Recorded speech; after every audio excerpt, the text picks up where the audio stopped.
it's a rumor, but the 49ers tried getting Tom Brady out of retirement to be their starter this season, and even told Brock Purdy that he would be the backup for this, for the year if they got Brady, per ESPN. Early in the offseason, Niners coach Kyle Shanahan sat down with Purdy and assured him that if he was healthy, he would be the starter unless Brady wanted to play one more season for his hometown Niners. And really, like, I'm just confused at the timing of this.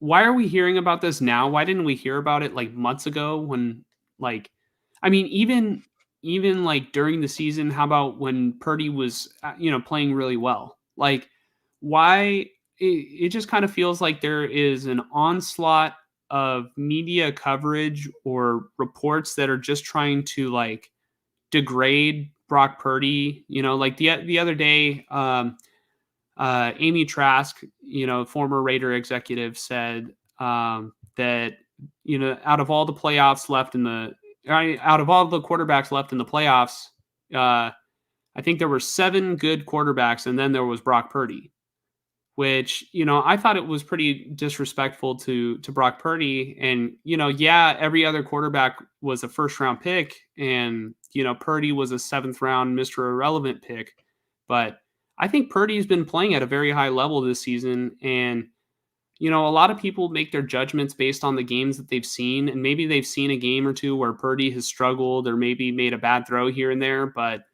I feel like the overwhelming opinion on Brock Purdy is just that he's another Jimmy Garoppolo. And while I feel like sometimes 49er fans take it to the extreme and sort of try to paint the picture that Brock Purdy is like on the same tier as Patrick Mahomes, which he's not. Same tier as Josh Allen or Lamar Jackson, which he's not. I don't think that Brock Purdy is anywhere near the talent level, just from the eye test of Jimmy Garoppolo. I feel like Jimmy Garoppolo, every single game, you could count on him to, every single play was at the line of scrimmage. All the passes, it was like everything was a screen, and Shanahan doesn't dial it up the same way, for Brock Purdy than he would Jimmy Garoppolo. Like, there are actual, progressions that Brock Purdy gets through. And if you look at like the touchdown pass to Kittle, Purdy's doing that like on the run outside the pocket. I feel like I don't think Garoppolo makes that play, and maybe that was just Garoppolo sort of, regressing more and more every year. But, I don't know, Mike. I want to know your take, because you probably do see, the comments that people make about Brock Purdy. And I'm a 49er fan, so I'm a little bit biased. I like Purdy. But I'm willing to admit Purdy's not like a top 5 quarterback in the NFL. But right. A lot of people think that Purdy is just like garbage.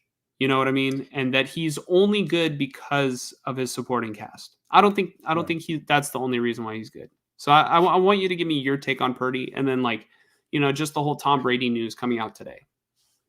Okay, let me go with Brady first. Actually, can you scroll up a little bit about like for the report and who this is from? This is Rumors, JPA Football. Okay, per ESPN. I remember seeing maybe almost a month ago. There's this thing about Brady saying, maybe he put it on his Instagram, like he was planning to come out of retirement to join a team, a very specific team, until he went home and found himself enjoying a surprise retirement party that his family was throwing. And then he was like, well, that's it. That's that then, and didn't go to whatever team that was. The immediate thought for me was, that was the Raiders. That was Josh McDaniels. That was before they got Garoppolo. And that has been the report, is that Josh McDaniels wanted Brady. Once they couldn't get Brady, they got Garoppolo. That was apparently their big plan for this season. I don't know if that's true. It could very well be that it was the Niners. The Niners also make sense. That's been a long-going rumor, is that Brady wanted to be a Niner. and playing on that roster makes a fuckload of sense. He would certainly win a Super Bowl, in my opinion. I don't think he'd have as much zip as Brock Purdy does, throwing the ball. But I know one thing about Brady: he's one of the smartest quarterbacks ever, right? So it could Mhm. have worked, but at the end of the day, I kind of look at this as a rumor, and I don't think until somebody like Adam Schefter or Ian Rappaport or some big insider comes out and says, yeah, or Tom Brady comes out and says, yeah, it was the Niners or it was the Raiders that I was almost going to go to. Until somebody like that says so, I'm not going to really buy in too hard on which team it was, you know. Mhm. And also the way that Purdy played last year, I mean, if he doesn't get hurt in the championship, it's very likely that the Niners go to the Super Bowl last year. Why would Shanahan go away from that? I understand that Brady's Brady, but you really want to do that to Purdy? You know? The only Mhm. reason I could see it is because He was look at what coming happened off to the the Niners elbow. coming off the elbow, but also look at what happened to them last year where they lost their starter and they had nobody else behind him to do it. If you get Brady, it's like, all right, we're going to ride Brady, and if he gets hurt, we have Purdy right in the wing. Okay, I can see that. Um, just as much as I could see the Raiders and Josh McDaniels being like, "This is my fucking plan." But regardless, I don't know. So as far as Purdy and the public's perception of him, I think the best way I could put it is it's like what's that called? What's the term for like very bold takes, big take, hot Hot takes, take. right? You have to have a hot take in today's media, right? That's how guys like Skip Bayless and Shannon Sharp and Stephen A. Smith thrive. Um, and I think for some reason, Purdy is like at the epicenter of hot takes. It's either he's the best ever or he fucking sucks. And this is just something for me on life. I notice this with everything. It could be any topic you want to bring up. Everybody wants to treat everything like it's black or white. It is not black or white. There's a whole lot of gray in the middle, right? To me, that's where Brock Purdy is. He's in the gray. Okay? I'm not going to say that he's great. I'm not going to say that he sucks because from what I'm seeing, I'm actually watching their games because I live in the local area to watch their games. He doesn't suck. Okay? They're in the championship for a reason. Not just him, but he's making some throws that are not many other quarterbacks this year are making. You know, you could probably put maybe 10 other quarterbacks on that list on throws made. I'm not saying that he's not top 10. I'm just saying maybe 10 other quarterbacks can make some of the throws that he's made this year. But I think when you add in, the talent around him, yeah, that's an aspect, but like a lot of these quarterbacks that are great have talent around them, you know. It's a little silly to say that's why he sucks. That's just like, okay, but he still has to make the throw. Like, yeah, Mhm. okay, this wide receiver can make a great catch, or this tight end can do this, and this running back can do all this, but he still has to make the throw and make the reads and all this. Um, I just I think he's making good decisions. He's making good throws. He's winning, and the only things that you can really say, like for a matter of fact, about him that are negative are, if you want to call this negative, his supporting cast, as far as offensive weapons, and this one is probably stronger for me than the supporting cast. His head coach. And we've heard for many years that Shanahan has this quarterback friendly system. Okay, if that's true, then maybe that's part of the reason why he's playing good. But at the end of the day, he still has to make those throws. And I guess Mhm. I guess the way that I feel about this is until Brock Purdy is no longer attached to the hip of Kyle Shanahan as a play caller, we're not going to know whether or not Brock Purdy is great or bad, right?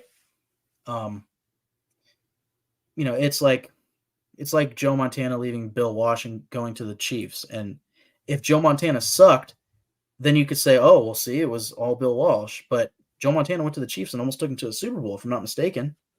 Right? Well, that's not an apples to apples comparison because Bill Walsh was no longer the coach of the 49ers when Joe Montana won his fourth Super Bowl. It was George Okay. Seifert. So, he Well, I was wouldn't still know able to that. play without Bill Walsh. But Yeah. But it's for a look matter at of, look at Brady. Look at look, Brady. it's just Brady for a left matter Bill of Belichick and won. right. So people have dog shitted on Belichick because, oh, now without Brady, he sucks, and Brady wins, so it means that Belichick sucks. It's like, well, no, everything culminates to win, but if you take those things away from Purdy, can he still win? The way that he's playing tells me yes, but I won't know that until he's away from all those things, right? That's all I'm saying. I was just oversimplifying with the Montana Walsh and Montana comparison. thing. I'm not comparing him to Montana. Yeah. I'm simplifying. But Mhm. I think at the end of the day, the best way for me to explain this is everybody wants a black or white answer to these things when really there's a whole lot of gray area going on that you need to consider. Mhm. Yeah, So and then so like, part of the reason why I bring up like the Brady report is because like, just sort of the timing of this and like, this morning on ESPN, I don't know which show it was. Ryan Clark was just saying, "Oh, I'm just glad that we don't have to, be idiots and pretend that Brock Purdy was an MVP candidate or, something along those lines." And, you know, I'm just like, "All right, think about if the 49ers did acquire Tom Brady, and I want everyone at home, just if you're watching this, you can close your eyes, just envision this. Imagine that Tom Brady is the quarterback of the 49ers right now, and he has the exact same season that Brock Purdy just had, same exact stats, maybe does it a little bit differently because Brady's up there in age, has the same stats. I think Tom Brady wins another MVP. And I don't think you can give the MVP to anyone else. But just because it's Brady, and there's no question on whether or not it was system or blah blah blah.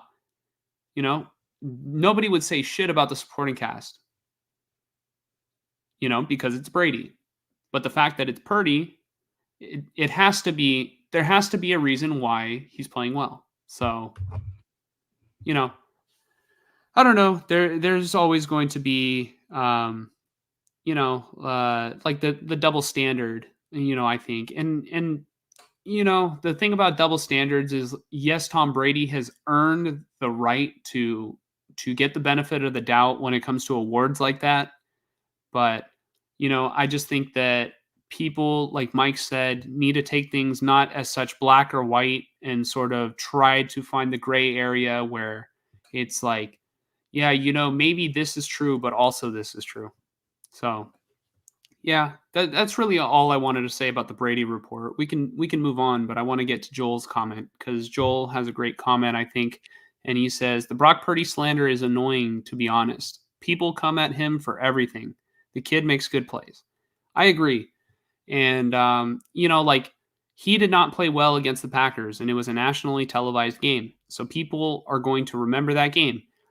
He did not play well against the Ravens. He had 4 interceptions. That was a nationally televised game.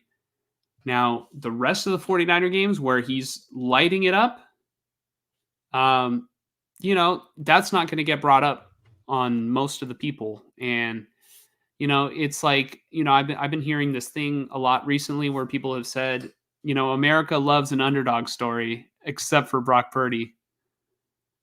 There just seems to be this like urge to sort of bash on Purdy, and I hope that Brock Purdy is tuning everything out because he absolutely does not need to be listening to it. I don't think it's productive at all. Even if it like starts, if he thinks it's fueling him, just do whatever you've been doing, whatever has gotten you there when you had no expectations, and just keep playing football. If you listen to the noise, eventually it might creep in. and you might start having, some second thoughts, like when you're playing bad, it's going to amplify and you're going to get into your own head and say, you know what? Imposter syndrome is a real thing, dude. It's like you might start thinking, am I really like not that good? Or, are these people right? Just don't pay attention to it at all. It's not worth it. It's not worth it. You hear that, Michael? It's not worth it.